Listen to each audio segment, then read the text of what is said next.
If you looked at the moon over the course of a few weeks, you'd probably notice that it looks slightly different every day. The change in its shadow is based on where the moon is in its orbit. We call this cycle the phases of the moon, and it occurs roughly once a month.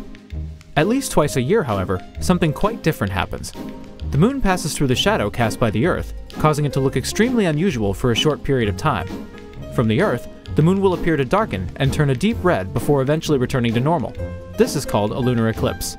If we were to look at what happens from space during an eclipse, it would go something like this.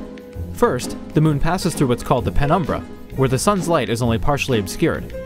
This results in only a slight darkening of the moon. As the moon continues along its path, however, it enters what's called the umbra, where all direct light from the sun is blocked. But if the sun is blocked, why does the moon turn red? When light from the sun goes by the side of the Earth, it passes through a long and thick layer of Earth's atmosphere. Shorter wavelengths of sunlight, like blue, are scattered by the atmosphere, so by the time the light has finished its trip to the moon, more of the longer wavelengths, like red, are left over. On the Earth, the same thing happens at sunset as the ground you stand on gradually passes into night. As the eclipse ends, the moon leaves the umbra, returns to its normal color, and then leaves the penumbra, brightening and resuming its original cycle. Overall, the whole process lasts only from a few minutes to a few hours, so you'll have to be quick if you want to see it.